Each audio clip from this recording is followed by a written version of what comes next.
Looking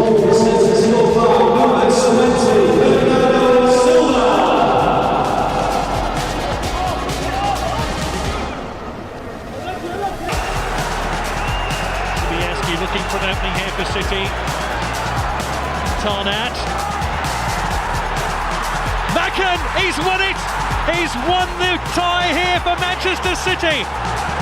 That has to go down as one of the great FA Cup ties in the history of the competition. The impossible has happened.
Welcome to Matchday Live. It's FA Cup weekend here at the Etihad Stadium, and it's Manchester City against Salford City as we see the arrival of our players from the main reception. There's Jamai Simpson-Pusi and Divine Mubama, 20-year-old who is making his full debut for Manchester City this evening in the game against Salford. City have not been beaten at this stage since 2011-12. We won't talk about the opponent that day at the Etihad, but since the 1-0 loss to Wigan in the fifth round in 2017-18, City have won their last 24 matches against sides from lower divisions across League and FA Cup with an aggregate score of 88-12. This is the first meeting between the two teams. As you can hear the legends in the studio who we're about to come to now. And what a lineup we have got in the studio. A man making his Matchday Live debut. A footballing legend, a managing legend, and of course a legend within his own right as well.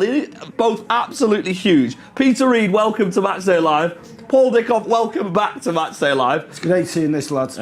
Likewise. Listen. The only time I see him is in the bar. Yeah. It's terrible. It's terrible. Can you say that? Well, you just have. We're not live. A warm welcome to everyone watching Matchday Live. Listen, you're in for a great evening with these guys. You're going to have your work cut out. It's going to be brilliant. And yeah, I've got my work cut out. And let's start, shall we, by delivering the Manchester City team, which the gentlemen will be unpicking in a moment. OK, in goal, it's great to see Ederson back between the sticks. Jamai Simpson-Pusi starts, as does Nathan Ake. Mateus Nunes, our captain number 19, Ilkay Gundogan, Nico O'Reilly, James McAtee, Jeremy Doku, Jack Grealish, Savinho and Mubama. The substitutes for Manchester City, what a bench it is as well. Ortega, Kovacic, Erling Haaland, Kevin De Bruyne, Bernardo Silva, Josko Vardiol, Manu Akanji, Phil Foden and Rico Lewis. Now then, gents. Can you do us a favour? Can you get me the shape of the team? Well, this is...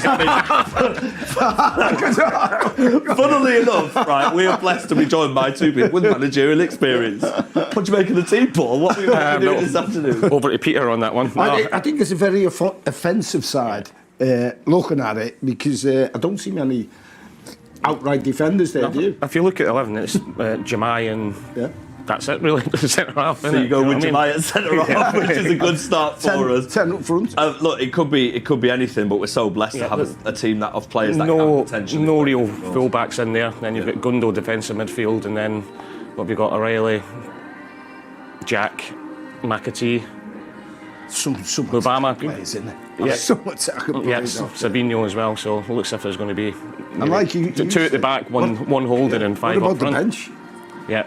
I mean, the bench is absolutely unbelievable, isn't it? Incredible. So if things don't go quite right, we have got an amazing bench. We have got a 20-year-old starting as well, Divine Mubama. We've not really seen much of him at all in a City perspective. We've seen him play for the EDS twice. He scored 2 goals in 2 games, which for a striker is a perfect record, scoring every week on average. It's a massive chance for him today, though. It's huge, but it just shows you, he's out there for a reason. But Pep obviously trusts him. He's been around the first team set up since he came from West Ham last season, I think it was. Got an eye for goal, can play wide. We surely expect him to play through the middle today. Great to see the young lads in there. James McAtee. I agree. I think Pep. I love that. Trusting the young players. Go out there. I don't think he's been disrespectful to Salford in any way. I just think he wants to go out there, get experience for these young players. Because whatever you do on the coaching ground, nothing like being out there in the park. That's where you learn. Out there more than anywhere else. And the kids have had a taste of it. Jamai's got minutes, and obviously James McAtee, Nico Riley, been fantastic, and they're in there for a reason. They're part of the first team squad. Pep's just not put them in because they're kids and it's Salford. He's put them in because he wants them to go out there and perform. And don't forget, Salford have 6 on the trot. Yeah. So Carl Roberts has done a terrific job. So I think it'll be a good test. Yeah. I mean, look, it's going to be an exciting game at all, but with it being a League 2 opposition as well for these young lads, will they see a lot more of the physical side against them, do you think, today, like they potentially would in the Premier League? That's fair comment. Yeah, that's fair comment. I think knowing Carl Robertson as I do, I'll tell you what, he'll have them jump. They will be right at it, right at it. All over the park, they'll be at it. And it's a great opportunity for Salford, isn't it? I mean, I've watched Salford when our kid, Sean, was manager at Warrington Town. I was, before the Man U lads took over, I went there, I think it was Karen Baird was chairman. She'd done a great job, and a lad called Dave Russell, garaging. And really homely, good club. But they've stepped up, fair dues to them. Yeah, they absolutely have. They have got that Manchester United element, like we just mentioned, Paul. I mean, is that extra motivation, do you think, for these Salford players? And even from a Manchester perspective, we've got so many young players from our academy who are City fans. Is that extra motivation for them as well? I think maybe for the Salford fans more than anything else. And so, you don't need any motivation if you're a League 2 player, Salford City player, coming to the Etihad, the home of the champions, The FA Cup brings up some wonderful memories for players. I used to say it to my managers, I'm sure you did, when you're the underdog, you say to your players, go out and you can have one good game in the FA Cup and it can set you up for your career. Yeah, correct. You go back to DJ Campbell, had big Matt Smith at Oldham, all these sort of players.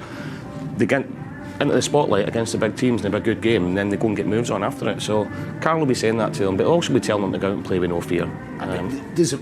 For me, there's still a magic about the club, and I go back to when I played in a struggling Everton side.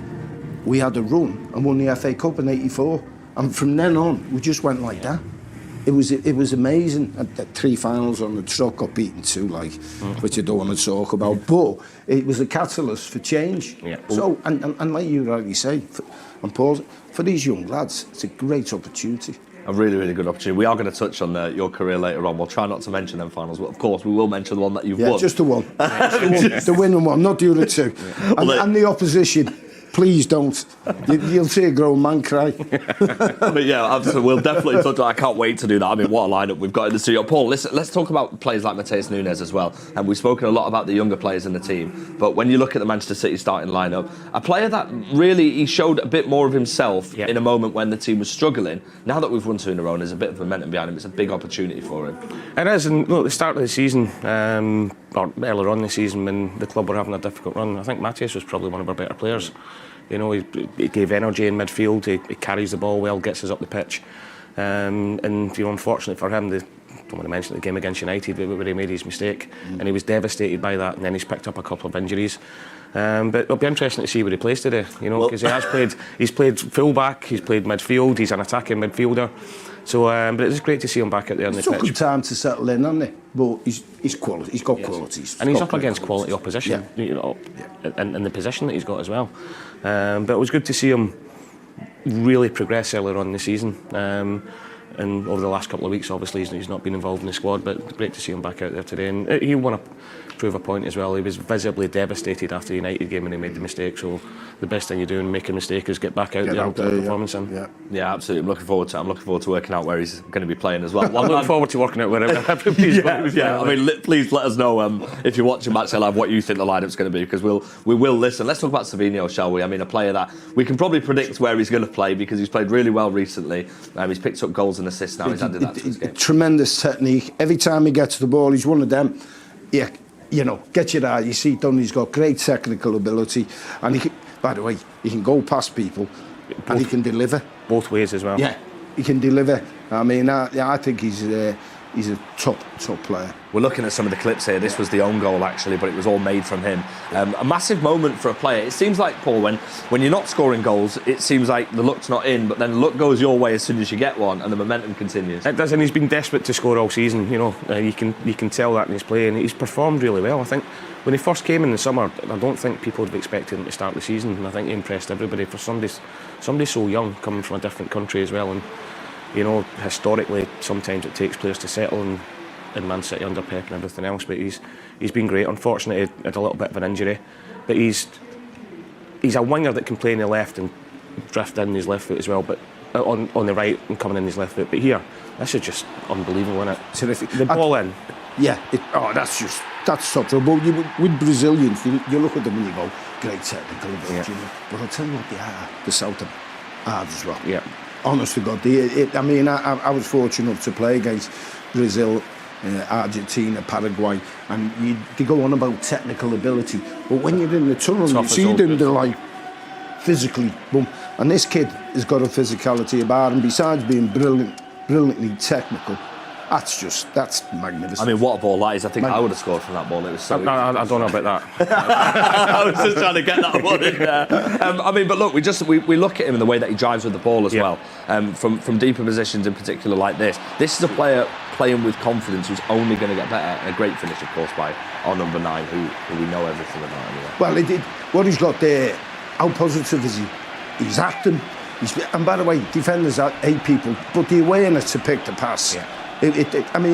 That ability to pick that pass and the big man's just tremendous, isn't he? But I think Erling's been desperate for the first goal. I don't know if you've seen when he scored afterwards and the camera comes, he looks at it and just goes, wow. Yeah. As if to say, I've been waiting for a cross like that for how long. But he's a super talent. With Doku, Jack and Savinho on the team, it'll be interesting who plays out wide. Well, yeah, let's move on to Jeremy Doku then, shall we? This is a man who causes nightmares for Premier League defenders. If you're a League 2 player today, with Salford, they're going to play with the low block, but I mean, they could have the work cut out with someone as skillful and fast. I think he's one of them. He likes to get in the box, doesn't he?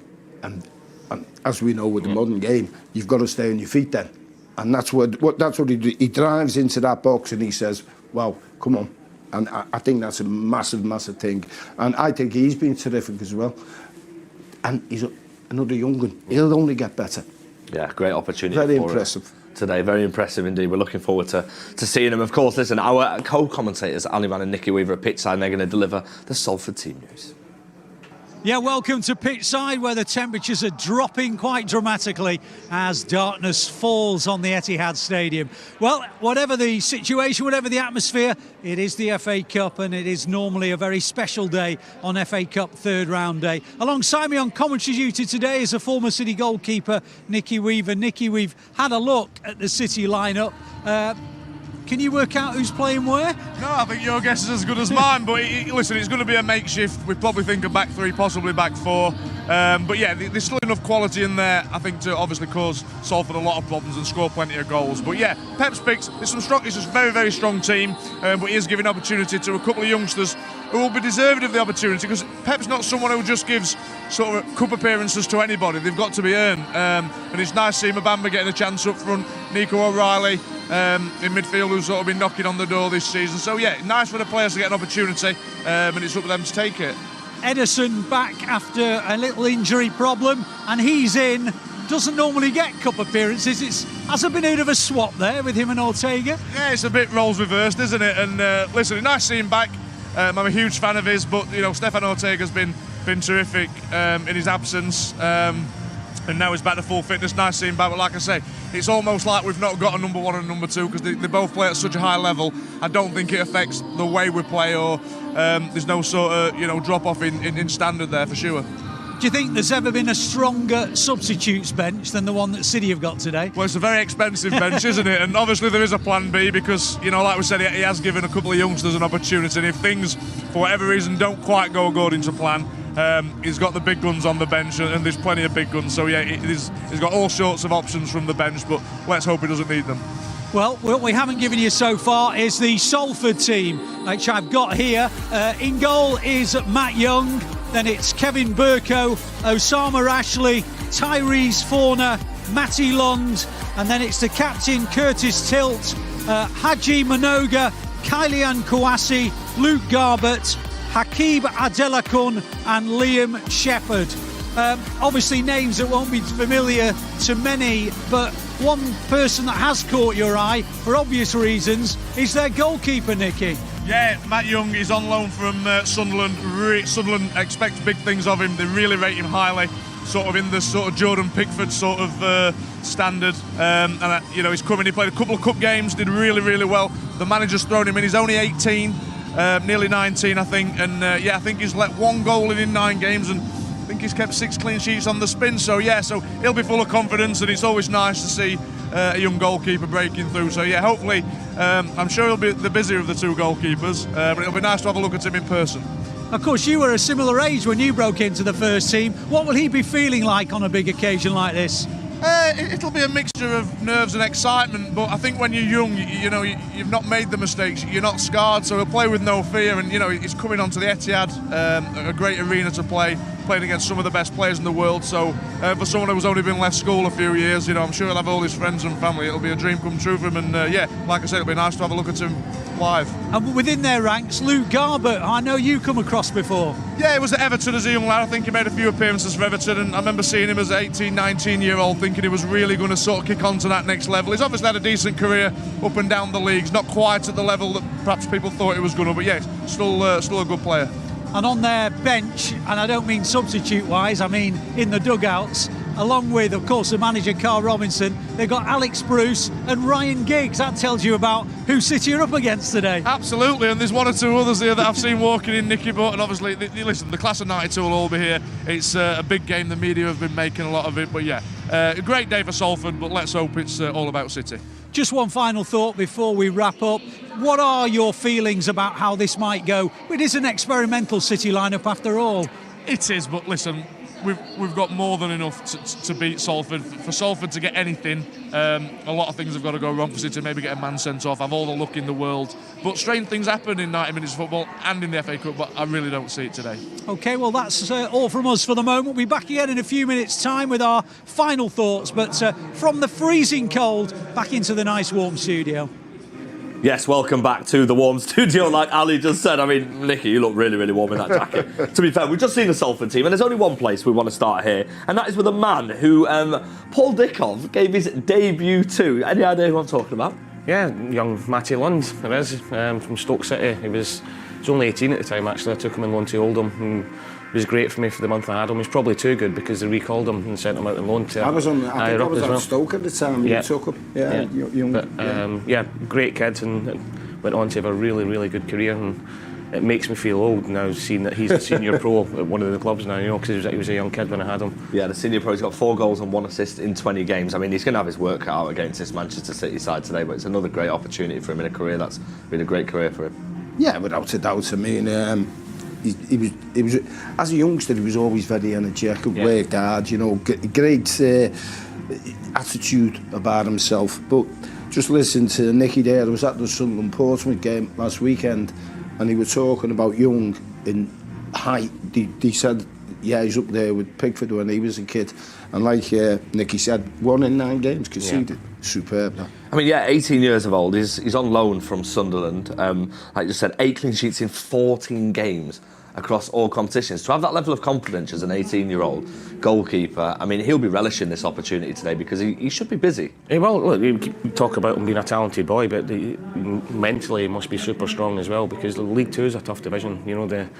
It won't be like today that they'll put a lot of crosses in. They want to test them, what the opposition are like. And he's got Tilt, who's experienced, isn't he? Centre half in front of him. He's been numerous clubs, Blackpool, Wigan. Yeah. So he is, good organiser, strong, and he's had a decent career, the kid. Yeah, Curtis Tilt. There's nothing better, people tell, for a young kid to go out. It's all right going out on loan, but to go out and actually get games. Correct. And a run of games under your belt for their development, it's invaluable. And how much does that show, like for Carl as well, from a manager's perspective, that he's put his faith in a young lad like him? I mean, Carl's a fantastic manager. He's had a great career as a manager, but Is there always a hesitancy when you're a manager to put someone so young in? Carl's never had that problem, even when he was one of the youngest managers for a long time at MK Dons. You know, Dele Alli is a 16-year-old. As he likes to tell you every single time he sees you that he wants to take credit for Dele Alli, if he's not told you that already. But he's got a really good history, big history of bringing young players through and developing them. He worked with Big Sam at Blackburn. Absolutely, yep. He's got that experience, but I've seen him coach numerous occasions. Very good. Yeah, interesting actually in his press conference, the way that he spoke about his Salford team. He was so adamant that the result was the last thing that was important today, but he just was all about getting the basics right. And he also made a point that he'll always back his players, and you do get that. I spoke to him when he took the job, and he was not worried because obviously Salford had a history of getting managers in, didn't last very long. He said, but he spoke to Nicky Butt especially, and they were on about how in League Two you can't play football every single game, you've got to mix it up a little bit. And Carl, his MK Don days, his Oxford days, he's always wanted to play football and get the ball down. So he said to adapt, and he'll admit that himself a little bit in League Two.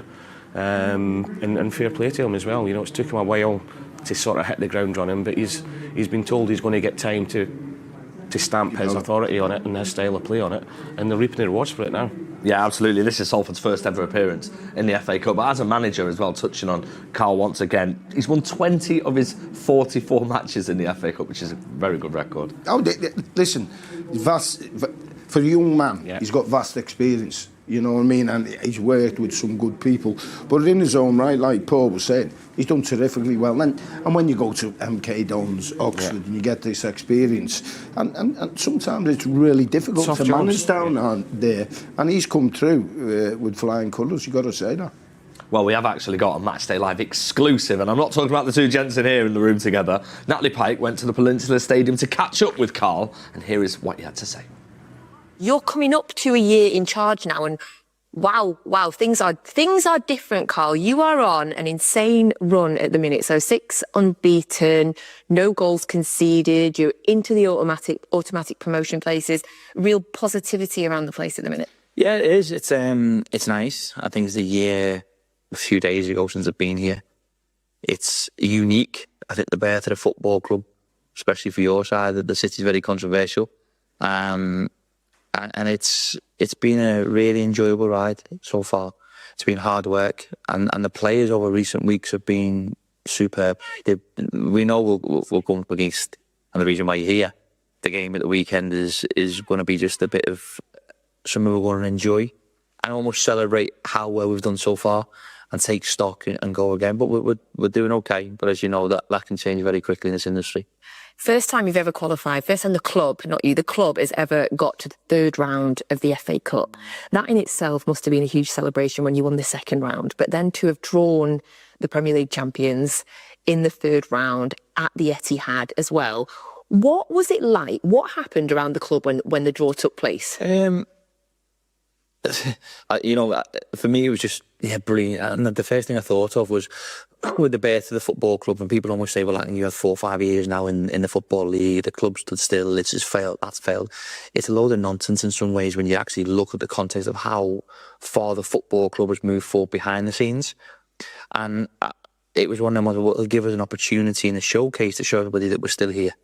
And there's so many talks go around about people pulling out, people doing this, and to us it's almost like a white noise that you consistently hear. And I just felt I was just happy for the football club as a whole that we're going to be given this opportunity. My thought process was, this is going to be hard, incredibly hard. And as you know, I've been lucky enough to manage against Man City a few times before, and recently with Sam at Leeds and when we were at Leeds United, and so I know how hard it is and how difficult it is, and you can play the best you've ever played and still find it incredibly difficult to get anything out of that team. In terms of, you mentioned 5,500 tickets sold, your average crowd is just over 2,000, so the fans are well and truly coming out. You sold out your ticket allocation.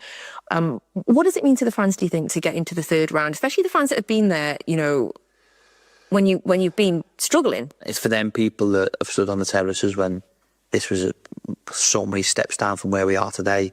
That's almost like part of the journey. For me to say it's the tip of the iceberg, I don't think it's the right context, because that's got to be multiple promotions within the EFL to get to a championship level when you are a team. And we're 10 years old. And that's the bit that is so fascinating for me, that we're arguably, if you take Liverpool out of the equation, one of the biggest football cities in the world. That's a fact. So trying to put a new football club in one of the biggest football cities in the world is difficult.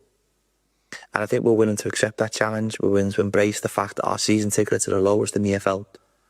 I think we're transparent, like I said to you before, with everything that we do. And honestly, I've really loved last year. I just feel like I've gone back to something that has made me fall in love with football again. And I love coming into work. It's about growing a fan base, enjoying what we do. People's work week, it can be so strenuous and it can be hard. And football is always that release for every single one of us. So you've got to make sure their release is, we are an entertainment industry. That people need to, we forget that sometimes. And that don't mean that you should play well and lose. You should play well and win. So we've got to put a performance on for the fans that come in at 5,500, that they're proud of, that they're working week and the build up to the game, that we don't let them down. And that might not be in this instance in the result, but I certainly think it can be in the effort that we put into it. The big thing for me is just to making sure that the players enjoy it and we are true to ourselves. The outcome will be determined by the quality of the opposition, 9 times out of 10. But there's always that chance. Yes, welcome back to the zoo. That was a really good insight from the manager, Carl. We'll be back to him very shortly. But now, from one great manager to another, we have the absolute pleasure today on Matchday Live of being joined by this gentleman, Peter Reid, for the first time on the show. It's an absolute pleasure to have you here. And we're going to take a trip down memory lane with you. 600 career games, starting through the youth ranks at Bolton. So we'll start at Bolton and your memories you have there. We had a good side in the 70s, and then he brought in Frank Worthington, like Neil Watmore, Big Sam at the back, Barry Siddle, some excellent players, and I made my debut, and my left winger was a lad called Peter Thompson, who played for Liverpool, great player, and my the left back was a lad called Tony Dunn, who won the European Cup with Manchester United. So, and like we were saying before, you learn out there. And they were great influences. And we got promotion from the second, and I loved it. I still live around the area, funny enough. Like the place, great club. They got beat again today, funny enough, but I enjoyed my time there. It was terrific. And like I say, when you're playing with the likes of Frank Worthington, these people, really brilliant. Yeah, absolutely. Paul, let's have a word on Peter from your perspective, because I can tell off camera how well you two get on anyway. No, the man's legends are a little bit overused, but he is, as a player. What he done, his career, Everton, winning things, England as well, and then his managerial career was outstanding as well. I think one of the biggest compliments I can pay Peter is that I've spoke to, especially when he was at Sunderland, but teams that he's managed. The players that he had with him, I've never heard them say a bad word about him, about what he was like as a manager and as a person as well. And especially his days at Sunderland, lads absolutely loved him, and you can tell that they all wanted to play for you, didn't they, Peter? That was great. Just looking at there, I didn't know I played that many times for Manchester City. Yeah, 114. God, that's brilliant. Yeah, that's not bad, that, because it was on my last legs, if I'm honest. You know what I mean? But when I was at QPR and I got a phone call. Howard Kendall just bought a house in Gerrard's Cross. I'm the only man to lose money in Gerrard's Cross. Honestly, it's impossible to. But when Manchester City come calling, you got to go, because obviously I've been to games at Main Road. I'd seen, the Sunby, Franny Lee side, which was absolute. Colin Bell, what a player he was. I mean, I'd seen that side as a kid. Was Howard a big part of that? You coming? Yeah. We'll touch on the City stuff in a minute, but we have to touch on Everton. You had an amazing career there. And you ended up lifting a trophy, which we talked about earlier on in the show, and we're going to talk about that final in particular. What was it like to lift the FA Cup? And what a moment and what a prestigious competition. We were having a struggle, and the third round we beat Stoke away, who were a good side, beat them 2-1. And then I think we played Gillingham, and by the way, they should have beat us. Steve Bruce and Cascarino played. But then we kept going, won it. And the semi-final was a Highbury, and it was against Southampton. Frank Worthington, Mick Mills, Steve Williams, you know, and they were favourites. And we got a last minute. Adrian Heath nodded one in last minute, and to win that, and you know, you're going to Wembley, it was amazing. And even though Watford, you know, Elton John was there, and they had John Barnes and Mo up front, but we always thought we had enough to beat them. And even though they were a good side, we just managed to nick it. And when you win a trophy like that, a big one, the first one, that it's always hard to win that first one, and that was the catalyst for the team to, like, boom. What a team that was! Yeah, it was a good side. It was a good side. You know, it was a terrific side. You know, the Sheedies, the Trevor Stevens, even at the back, Radcliffe. You know, top players. And we had the best goalie in the world. Neville. Yeah. He was the best, without a doubt. And that's super important as well, having a good goalkeeper as well. We had a great goalkeeper in the playoff final that you scored the goal in as well, didn't we? Let's talk about Howard. I know we touched on Howard Kendall earlier on, but I want to move it on to when he left the club and you took over as caretaker boss, and you went on to become a permanent player manager. I think you picked yourself on a couple of occasions as well. Yeah, just about, yeah. Howard pulled me and he says, I'm going back to Everton. Yeah, do you fancy coming with me? So I've gone, no, I don't think you can go back, Howard. I said, you know, we had success there, so I'm not one of them. And Peter Swales pulled me and he says, would you take the team? Leeds United, I think, at Main Road. We got beat 3-2. Alan Harper missed the pen, useless so-and-so. Yeah. But I said to him, I'll do it for one game, and then if you wanted me to take the job, I'll do it. So, to be fair, I've got to say this, the Manchester City fans got me the job. They were absolutely brilliant with me. And even though we got beat by Leeds United here, the reaction of the crowd was incredible. And Mr. Swales, I don't think, could go and get someone else. And to be fair, we did all right, 5th and 9th.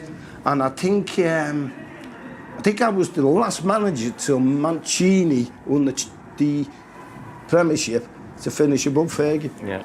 That's some record. I mean, you both have got experience of being player managers. That was a good team though that you had there as well. That was good players. Yeah, good players. Really good players. Yeah. Keith Curle for Curley, Phelan, and you know, Quinney, and Adrian Heath who come in for a bit. But when I was at Everton, Inchy got a bad cruise shit because he was going to get called up for England. Bobby Robson was going to call him.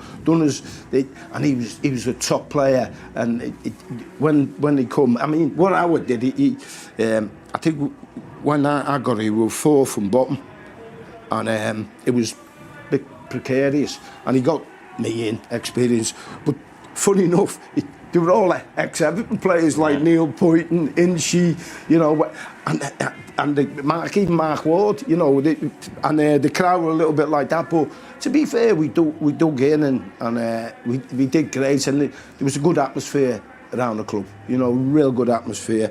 We were at Old Platt Lane, just down where I don't even know where I am here. Somewhere around there. The only there, thing with Platt Lane, it was that open.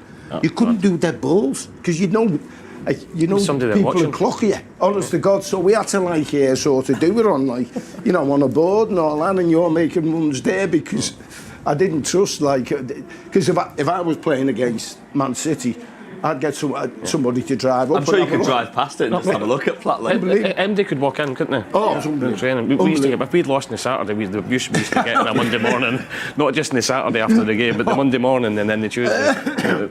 I mean, there's a lot more. Shouting at you through the fence. Oh, it was brilliant. Rubbish, Dickov. Yeah. Just a quick question for you both. And that was just me. Just a quick question for you both then. Before we move it on, you've both been player managers. That obviously commands a lot of respect in the dressing room. Was there a change in the dynamic? I mean, we'll ask you, Paul, first as well. I found it really difficult, FG, to start off with.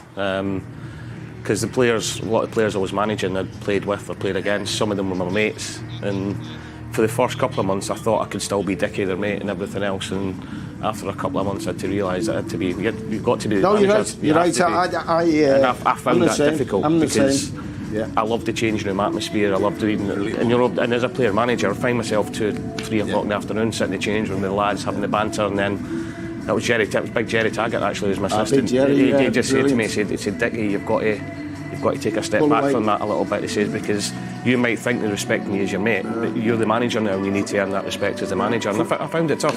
Funny enough, at the time, Brian Robson, Ray Wilkins, God rest his soul, Glenn Hoddle, you know, all these were playing managers. Kenny. You know, it's impossible now. Yeah. There's not a prayer nowadays, but back then it was sort of in vogue, you know. I enjoyed it, but like you say, when you're playing and you're the manager, You can't give the ball away. Well, I know. Well, that dressing room is one of it. To get paid money to go in the dressing room and take the mick and things like that, it's heaven. Yeah. It don't get any better than that. So as a manager, when you got to pull yourself away, it was, difficult. Yeah, it is. Yeah, well, listen, Peter, it's an absolute pleasure having you here. Hopefully it's going to be the first of many. And Paul, as always, it's an absolute pleasure. You are a legend of this club and of this show as well. Right, okay, so moving on. We're going to move on quickly because for this game against Salford, something very special is happening for some of our junior members. They are taking part in a competition, the best become a junior photographer for the game competition. So essentially what they're doing is they're going around with the city photography team and they're taking photos. They have a Polaroid camera, they have a phone to take photos with throughout the day, and we thought it would be nice for Nat to go on the blue carpet and catch up with them. Now we are joined here by club photographer Tom Barton and 2 junior photographers. I can't wait to hear a bit about this. So these 2 junior budding photographers won a junior citizens competition to be able to shadow Tom for the day. So welcome to Theo and to Rosie and to Tom. Hi Tom, how are you? Hi guys, I'm very well, thanks. How are you? Very good, thank you. Very, very good. So you're a club photographer. Give us a quick overview. What does that mean on a match day? How busy are you? Extremely busy, as the other photographers will testify to. We cover everything from pre-match entertainment, player arrivals, warm-ups, which these guys are going to help on today, covering the game, obviously, and then anything post-match, hopefully some celebrations in there as well. And, of course, on top of all your daily duties, you're babysitting 2 rugrats today as well. So tell us a little bit about these 2 so far. Have they been getting involved? They've been getting stuck in? They've been great, yeah, and I think the idea behind this is to sort of empower young people to get into creative jobs, especially if they're interested in sport, and just to give these guys an insight of what is possible. They've been great so far, yeah, getting re-stuck in, which is good to see. So, Rosie, when did you realise that you loved taking pictures? I just like taking pictures like anything really. I just like anywhere I go, yeah. And you're carrying a Polaroid camera here as well. Love it. Love it, yes. Are you taking pictures all day on that? What's the plan? So I'm taking pictures on this and some on my phone as well. Lovely. Old school, Rosie. Love it. Absolutely love it. Theo, tell me what it felt like when you got told you'd won and you've got the opportunity to come down here today and work with Tom. I was running around the house and I was mad. It was amazing. What was more exciting, Rodri scoring in the Champions League final or you getting that call? Which one's more exciting? Oh. He just can't separate them. Look at his face. So happy. So hard. So do you want to be a photographer in the future? Is that the plan? Do you want to steal Tom's job when you're a little bit older? Basically, yeah, hopefully. Tom, we've got to appreciate his honesty here, haven't we? If these 2 would like to become photographers, or anybody else, of course, that's here, what's the best advice that you're going to give them today? Just keep taking pictures, just constantly be proactive, and yeah, always carry a camera. And what you're most looking forward to today then, Rosie? Because like Tom said, you're going to get involved in the pre-match. Of course, meeting me and Natalie and that must be really exciting for you, yeah? She's nodding. Yeah, she's nodding that. Yeah, we're all right. But other than meeting me and Natalie, what's the most exciting part of today? Just like taking pictures of the players and like the Etihad and everything. And the great thing that you've got is you can instantly print the picture and give it them. I mean, forward thinking. Forward thinking, Tom, you need to pay attention here. They're going to teach you something. Yeah. Well, congratulations. He's feeling the pressure now. I can see it. It's in his face. I can see it. We're piling it on him, aren't we? Good luck to you both. We'll look forward to seeing whatever pictures you take today and what you do in the future as well. Tom, thank you for giving them your time as well. Well done, Please give it up for Tom Barton and for our junior photographers, Theo and Rosie. Thank you so much. Congratulations to Theo and Rosie. They were absolutely brilliant. And what an opportunity they've got to become photographers. Now, we're going to move on in the show and we're going to talk about FA Cup wins and upsets. Now, of course, we've got 2 legends in the studio. So how could we not talk about the wins and upsets? I mean, we touched on it earlier on, but The FA Cup win, there was something quite significant about your medal, Peter, that we've been told. Now, it says on my script that you sold your medal whilst you were manager of Plymouth. I sold one of the runners-ups medals. Oh, that was it, the FA Cup runners-up one. And on the evening that we won the FA Cup, I think it's fair to say I'd had a few shandies. Got in my room with the missus, opened my box, and my medal wasn't there. I'd only dropped it in the lift, and Adrian Heath's father found it. I was having the biggest panic up in the history, honest to God. Sorry, this was your winning medal? Yes. So you woke up the next day? No, I got in the room and I'd had a few, and I went, I'm going to kiss it again, you know what I mean? I was that made up, so I've opened it, and I was going to swear then. It wasn't there. So I've gone, what? So I've gone to her, where's my medal? She went, I don't know. And then, so I've run out the room. And Adrian Heath's dad was woken up, but he's gone, I said, that's mine. And he found it in the lift. Wow. So what a story that is. Yeah. Oh no, just brilliant it was. It's like it was meant to have that medal. You tried to... Plymouth were going through a tough time, administration, and we'd organised a dinner. And I just went, there's the FA Cup losers medal, auction it off, and he got a right few quid for it, so it was good. And am I right in thinking that got replaced as well by the FA? The FA were magnificent. When they found out about it, they give me a replacement. You spot. By the way, you've done all right, haven't you? That's brilliant, isn't it? He told me you were hopeless. I think you've done brilliant, by the way. I think you've done brilliant. You're wrong. He's different class. No, he's not me. Well, I'll tell you what, I'll clip that and send it to my dad, because my dad will be very happy that I'm in the studio with two legends. But yeah, unfortunately, I'm reading it off an iPad. I'm an honest man, though. Hey, fair dues, though. Fair dues. I appreciate done your research there. See why he was a good manager, eh? Right, Paul. Okay, we're moving on to you, of course. You had success in the FA Cup, of course. Semi-finals. What are your memories of playing in the cup? It was 2004-5 when you got into semi-finals. Yeah, getting battered off Arsenal, actually. Millennium Stadium at the time. Wembley was getting redone. Who was in that Arsenal team? It was Van Persie, Fabregas. Yeah, it was a top team. And we actually, first half, we done all right. And if VAR had been in now, we would have went 1-0 up. I don't think I'd ever think I remember for VAR. Bent my run, Millennium Stadium. I'm in one-on-one with what's it called, the big tall German goalkeeper, Lehmann. Yeah. One-on-one, flicked it over his head, and linesman put his flag up, and there was at least 2 yards onside as well. So technically, you have scored in the FA Cup semi-final. I have, yeah. With we didn't count. That Arsenal team was unbelievable, you know. And the first 25 minutes were in the game, but then I think Thierry Henry just took control, and it was a different level. We've done so well as a team, you know. Start of the season we were bottom of the league, I think, till Graham came in. Mark Hughes came in, actually. Graham went to Newcastle, and we went from being bottom of the league to qualifying for Europe and getting to an FA Cup semi-final. You know, and we had a really good team. You know, Brett Emerton, Lucas Neal, Martin Gams Pedersen, good players. Two guy was in there, Stephen Reid, Don Matteo. But yeah, no, we done ever so well to get there, and it was great. But if Bomis, the producer today, had done his homework, he would realise I've actually got a FA Cup medal. Well, I'll tell you what, Bombers, we'll call you out on that right now. I've been waiting to do this all day. I've got stitched up and sent next to these. 1993, Arsenal was in the squad. Yeah, he has an FA Cup winners' medal. Yeah. So I didn't actually play, so it's a bit. Well, no, still a bit of a cheat code. But in fact, I never scored in the semi-final. I got a few tackles in, though. You know, one or two. Well, I've two FA Cup winners in the studio. Even better. I mean, the importance of this competition is sometimes understated by people in the modern day, but I mean, it's still got it. The FA Cup's still massively prestigious. Isn't it? I was at the final last year. We were there, and we can't remember getting home, though, can we?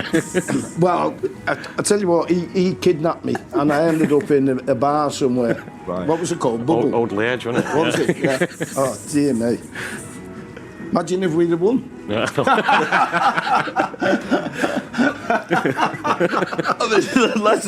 about let's talk about your incredible moments as managers as well. I mean, look, someone managed Oldham at Anfield with Liverpool, and you met your hero Kenny Dalglish.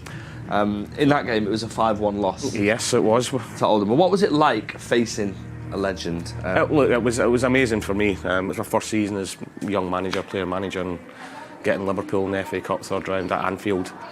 More than anything else, it was for financial reasons for Oldham at the time. You know, getting the split, the TV money and everything else, it was great for us. And then Sir Kenny being my absolute hero. You know, we went 1-0 up in that game as well after about 3 minutes, and I remember they jumped around. I'm thinking there's still a long way to go here. Them. But actually, I was in awe. I remember I spent most of the game just staring at Kenny in the technical area because he was my absolute hero.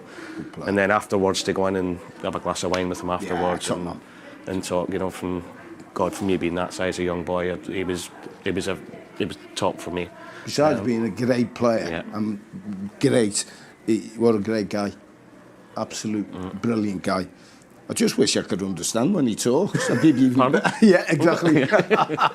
We of course can't miss the time that you played Liverpool the following season at Boundary Park. Do you remember much about Brendan Rodgers' team on that day? Yeah, that was amazing. And talking about what Carl will say to his players today, you know, I remember getting the team sheet and going in, and it was Suarez, Gerrard, Sturridge, Sterling, Carragher. And going in, I didn't even normally go in and you put the team up there. I just put it up and walk back out again and let all the lads, because it was massive for them. And just said to them, look, you can't do that now. I just said the first 10-15 minutes it had been snow and it was horrible at Boundary Park. We had 3 stands, and I said to Big Matt Smith, Robbie Simpson, Josie Baxter, of course, my 3 centre forwards, I said, whenever their goalkeeper gets it and their 2 centre half gets it, I said, go and smash them. Yeah. I mean, in that Oldham side. And they did, and they didn't fancy it. Yeah, you could tell after 10-15 minutes they didn't fancy it. We ended up going 2-1 at half time, then went 3-1, then 3-2. But unbelievable day for Oldham it was, and to manage that group of lads was amazing. Where does that rank then in terms of your? It's right up there. I mean, nobody could. The names I've just said. Yeah, I remember that game. You know, we were really struggling. I think I was dancing all over the place. Yeah, I think there's lots of people. Yeah. You know, we were struggling in the league. We were actually playing okay with some decent players, but we couldn't pick up a result to do it. And then to go and beat a Liverpool team gives you so much confidence. Yeah, and that Brendan had a good team then. Aye. You know, you just round off some players there, did you? Suarez, not bad. Players like that. And there was a couple I was saying before about defining FA Cup can provide defining moments. Big Matt Smith, you know, the former Salford striker. Yeah, ended up scoring two that day, and I remember going to the chairman afterwards and saying, look, his contract was up in the summer, and I said, Simon, give him a deal. I said, because somebody will give you money for him. He's like, no, he's 6'7", he can't run. I said, honestly, he scored against Notts Forest the previous round, 2 against Liverpool, with Everton coming up live on TV, but he went on to score again, and we're like, who's the chairman then? Simon Corney. And he wouldn't do it. Ended up leaving on a free in the summer, went to Leeds, and had an unbelievable career from then on. And that, you ask him now, you ask anybody that played in that game that day at Oldham, that one game ended up defining his whole career because of the spotlight and that he got from it. Well, that's when, with great respect, and I don't know the chairman, but that's when, if you employ somebody, a manager who's got football knowledge, you got to back him. Yeah. You know what I mean? Hey, listen, we all make mistakes, but if you're all saying boom, boom, boom, should have backed you, shouldn't you? Yeah, well, I mean, you've definitely got that one over him. In that team as well, there was a couple of Manchester City academy players, Lee Croft, Reid Bauer. I mean, that's always another token to our academy at an earlier stage. It was. Reid was brilliant for me. He wasn't everybody's cup of tea, but great lad, and he played right back, left back, played sweeper for me, played centre half. Ended up taking one to Doncaster with me as well. He was so good for me. And Crofty was a good player, you know, a little bit top heavy. At times, but you knew you were going to get. Talking about wingers, he would get the ball out his feet and just put it in the box, and you've got somebody 6'7" that's in the box and getting in the end of it. He's great, but he was a character. And Crofty was a difficult one for me because we got on really well as teammates and we used to have a lot of banter, and he used to try and test me. When obviously I was his manager then, in a good way. It's amazing because they've always had players coming through Manchester City. I mean, when I got here with Howard, you know, there was Dave White, the Brightwells, Redo at the back, you know, but the jewel on the crown, and so unlucky with his name, was Paul Lake. He's one of the best footballers I've seen. And by the way, he'd have played for England 100 times. And by the way, you could stick him at the back, you'd stick him right back, centre midfield, and he could play for front man. A sad loss to football with that knee injury because he was a top player. Yeah, and listen, Manchester City Academy does so much great work. So it's only right we head back to Carl Robinson, who was with Natalie, where he could speak a bit about one of our academy prospects, our former academy graduates. I think Phil Foden scored his first ever goal against me. And I got criticised that night because I said, I think he's world class. And a few people sort of had a bit of a dig at me for saying that. So I remember, I'll never forget the first time. And I thought, well, surely the flight to Oxford, Tuesday night, consistent Champions League games, competing at the top level of our game, surely there'd be multiple changes. And when you get the team sheet and you went, oh no, why? Please. It was the lot played. And what threw me as well, one of the games, I think Company, Stones, they had all the centre. I think John Stones played centre midfield that day, which threw me even more. So the two times that you've played them, there's never been a game that the manager or your football club ever take or disrespect. I think one of the beauties of our game is the FA Cup still. I think why the likes Pep Guardiola right across the world is respected is because he gets the culture of the countries that he works in. And every time he goes and competes, his team are always at their best they possibly can be for that particular game. Has Pep been an influence to you at all? Yes and no. When you see Pep's teams play, people only ever see the good bits. And I think that's the secret to when you see that his team and you are on a touchline next to them, it's the horrible bit of football that they're brilliant at. How they regain the football, how hard they work for each other. At moments when they're challenged, it almost makes me smile. But there's a grit and a determination to them that you think, yeah, that's why you do this job. And I think I've been influenced by him because I love the style. I love the transparency of being. It always seems like he's the best version of himself. And by the way, we've had some. I've been lucky enough to manage against a lot of Premier League managers, and it's probably the best in relation to. I never forget him. He was going to his meeting. I was coming down with him in the corridor, and my daughter was with me, and he stopped and sort of got eye level with her. That's what I used to meet him to my daughter, and he sort of shook her hand and said, "Good luck, take care." Now, that's the person, not the genius and the football manager, and sometimes that means a little bit more to me. Yeah, welcome back to MatchDay. That was lovely words. As you can see, there is the manager, Carl, with Ryan Giggs pitchside, maybe doing some pre-match tactics with Ryan Giggs. I mean, a great winger in his day, which leads us on to the next segment of the show where we're going to talk about the joy of wingers. We're so lucky at Manchester City to have had some incredible wingers. We touched earlier on in the show about Savinho, Jeremy Doku, but I want to talk about the wingers that you gentlemen managed to play with during your career. Paul, we'll start with you. You played with some incredible wingers at Manchester City. Mark Kennedy, 47 games together. What do you remember? Yeah, as a centre forward, Mark was a dream. He would get the ball out, great delivery, and you knew you just had to make your run across the front post because the ball was coming in. It's not like some of the wingers nowadays. Talk about Peter Beagrie as well. Sometimes, but Beags was great, but you never knew when the ball was coming in because he would go and he would check, then he would check back, then he would check in and check back. And that was a goal for Steve Howie there. It was.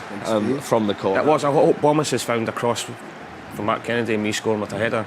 Well, I'll tell you what, Bombas, they're out for you today, mate. So that's a bullet header. I mean, a great delivery, and we'll move on as well because, I mean, you also played with some incredible wingers. I'll tell you who's different class, and I played against him, but I played with him for England under-21s. Peter Barnes was absolutely brilliant in the modern game because back then you could kick him, you know what I mean? You could go and lay into them, but him in the modern game, because he had everything. He had pace, he had 2 feet, and he could make a goal and finish one. He was tough player as well, wasn't he? Oh yeah, he was very, very good. Well, you had to be tough with his alpha. Well, Barnes, he was a great player. Yeah, absolutely. Nicky Summerby as well, 36 games played together with him, Paul. What do you remember about him? Similar as well. And Nicky just used to say to me, if I get the ball, and Nicky didn't have a trick, did he? His trick was to get bought him. I bought him. Exactly. I thought. Yeah. I think I got. Craig Russell went, and I got him, and £1 million. He was so good for me. I just used to say, well, could you imagine it? I get out your feet, and I've got Quinn and Phillips getting in there. Yeah. He was brilliant, by the way. Absolutely outstanding. Very similar to Mark Kennedy. As soon as Nicky got the ball in the final third, I just got myself in the box. Because if I didn't, I knew my manager was going to give me a right rollicking. Yeah. You know, and it's the same. He'd get it out his feet. His delivery was fantastic. Yeah. Now, a man who's on the show for the Brentford game, the Matchday live show, is David White. I mean, I think it's only right that we talk about David White. And what did you make of him as a player? When I got here, he was. I used to mix him about a bit. On that right-hand side, he was great, but I then moved him because people were getting tight on him. I then moved him up front. By the way, he got some. I think he got about. Did he get 3 or 4 at Aston Villa once? And he was up top, but he could go wide. But I'll tell you what he was. 4 goals and an assist in a 5-1 win. It was. Was that Villa? Yeah, Villa. I always remember. I'm thinking he was unbelievable. Honest to God, on that day he was incredible. Top player. And of course, from a Matchday Live perspective, Paul, a man who's a regular like yourself, you got any advice for David White being back in the Matchday Live studio? Well, he'll be all right. Don't worry about that. Yeah. Well, listen, we've got an absolutely incredible lineup here in the show, but we've also got 2 gentlemen who are pitch side as well, and that's Nicky Weaver and Andy Mann. Let's go and get their final thoughts, shall we? Oh, OK, we haven't got it yet. There you go, that's my first mistake. it was almost perfect. Oh, hang on, VAR has said it's here. Nicky Weaver on commentary duty in a few minutes' time, but we're just reflecting really on FA Cup 3rd round day. The guys warming up behind. It could be 3 FA Cup finals in a row. That's what City will be targeting. Is it, I know people talk about priorities, but is it the special competition it used to be? Not what it used to be, but it's still special for the fans. It's still the magic of the FA Cup. I was at the FA Cup final at the end of last season. Unfortunately, we didn't quite get over the line. But for me, the magic of the FA Cup still exists. But for it's all about Champions League and Premier League. But what a day out at Wembley. If you get to the semi-final and the final, fantastic day out. And the FA Cup's been good to us, and we've been good to the FA Cup over the last 3 years. So let's hope we can have another good run this year. Was the FA Cup good to you? It was indifferent. My last ever game for City actually was in the FA Cup against Blackburn way back in 2007. I think that was the quarter-final. That's the furthest I ever got. But yeah, I had some good runs and some not so good ones. But listen, the FA Cup, for me, the magic of the FA Cup is still there. And there's some big games this weekend, and there could be a big upset. And let's just hope it's not here at the Etihad this evening. When you look at that Salford setup, I mean, they've only made 2 changes from their last league game. What is it that they've got to do today? I mean, obviously to have kept clean sheets, it's not just about the goalkeeper. What have they got to do today? They've got to stay in the game for as long as they can. They've got to have a lot of luck. Listen, we know that City are going to have all the possession. And everything's got to fall for Salford today. The goalkeeper's got to have a good game. City have got to not be on top form. They've got to miss some chances. And if Salford get a chance, they've got to take it, because they won't get many, I don't think. The fact that it is against a class of 92 is obviously why it's going live around the world today. There is always a story like that around the FA Cup, isn't there? Yeah, there's so many ironies in the FA Cup, and it always brings things like this up. So it's a good recipe for the press to sort of get the teeth into it. And let's just hope it's a good game of football. But as I said before, hopefully it's one that I think, and I think pretty much everyone else in the Etihad thinks, that City will come out on top. We've noticed City have just turned a bit of a corner in the last few weeks. They've got a little bit of a mini run building, so there is a significance about them putting in a good performance today, isn't there? Absolutely, and we've had 2 wins on the bounce now, which is something that's not happened for a while, which is unbelievable to think of, really, what's happened in recent seasons. But yeah, let's hope it's 3, and then it's back to business in the Premier League on Tuesday against Brentford, which won't be easy. So he's got a really good bench today. Let's hope he doesn't have to use them if things aren't going to plan. Just one final thought. Last week, Kevin De Bruyne, 400th game for City. Pep Guardiola, 500th the week before. Some incredible milestones, but it tells you that this club, they don't have people for just a couple of seasons. They're building up a whole sort of decade of reliability and consistency. This club has got incredible backing in that regard, hasn't it? And I think that's where the recruitment's been so good over the last sort of 10, 11 years, because they've signed players at the right age, so they're going to have that longevity, and they see the best years at City, and quite often in recent as well, they've sold well as well, so they've had players, they've been great servants for the club, achieved so much, and then they've sold them on for good money as well. So not only is it great for the team, but it's great for the business as well. So yeah, we're having a little bit of an indifferent season this year, but let's just hope it's a bit of a transition year and we get back to normal next season. Thank you, Nicky. Well, Nicky is with me on commentary duty, so make sure that you download the app and myself and Nicky will guide you through the FA Cup third round tie against Salford City. Back to you, FG. Yes, thank you very, very much. You're seeing the live scenes in the mezzanine. We'll be back to Ali Man and Nicky Weaver. They're exclusive on City Plus with exclusive match commentary if you want to tune into them. But our players are getting ready, and we're about a couple of minutes away from throwing over to them. Peter, how will this group of players be feeling? Well, I think they want to go out there and impress. I think Salford, who were on a great run, will be difficult, but I fully expect Manchester City's young players to come to the fore and win the game. Now, of course, Paul, I'll touch quickly with you as well as the players make their way out. Who are you looking forward to seeing out of the younger players? All three of them, actually. Obviously, Mbamba up front. That's brilliant. Great chance for him.